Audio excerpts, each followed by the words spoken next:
members and listeners alike, I want to share something with you that is inevitable.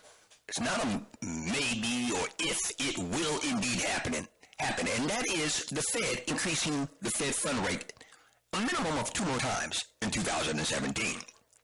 Now, as a result of this occurrence actually occurring, we must see now what others see eventually, and we must get PAID from the inevitable occurrence.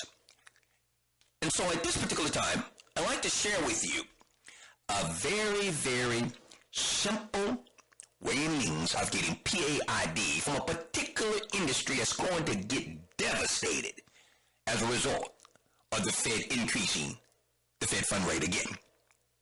Now, we need to, upon appropriate drill down, take put options or short the applicable stock straight up, put options on the option side, okay, to get PAID from this industry that's going to be devastated from the Fed increase. Let me explain. Now, during the zero interest rate years, the markets tended to react to any positive news in the economy by heading down in a good news is bad news syndrome. Traders and investors only managed to shake this over the last year. Now, events have shown that markets are moving on economic optimism now and can therefore handle interest rate normalization. And what's more, the Fed has been pretty transparent about its plans to hike rates in the face of stronger economic and employment data and rising inflation. So last week's rate hike was largely priced in. So good news is good news once again, unless you happen to be invested in one $570 billion sector. Now, this particular sector / industry, okay, it might not survive the next Fed move towards normalization, a move that is certain to occur this year. In fact, this industry could be another 0.25% interest rate hike away from exploding altogether. Now, whether it's for status, safety, or reliability, people are always looking for newer and better automobiles to drive. But most people typically don't walk into a car dealership and put down a stack of cash for their vehicle of choice. So what do? They finance their cars. The problem is, not everyone can get approval for the amount they need, if at all. And this is where subprime auto loans come into play. You see, a subprime auto loan is used to approve people with less than perfect credit scores or limited credit history who need to buy an automobile. Now, this type of loan typically carries much higher interest rates and may also include prepayment penalties. Of course, given these high rates, subprime auto loans are amongst the most sensitive to interest rate changes. Now, let me break this down to you. Now, no one could argue that subprime auto loans help propel auto sales in the United States, but it didn't come without risk, and that risk is going by the day. Now, back in February 2016, one of the big three credit bureaus, Experian to be exact, reported that auto loan delinquencies had hit a 6-month high. Now, of those loans, nearly 5% of subprime loans were delinquent by 60 days or more, the highest level since 2008 at that time. And what also happened in 2008? You got it, the last Great Recession. Now, financial professionals worry about the potential of those bad loans being packaged up and sold as securities, just like the subprime mortgage-backed securities that led directly to the financial crisis of 2008. So, if that repackaging did happen, and there's a very real risk it will happen, the entire auto industry faces the risk of imploding, collapsing, if you will. Now, just this month, Experian reported that U.S. subprime auto loans delinquencies are even higher than they were before the financial crisis about 8 years ago. I said even higher.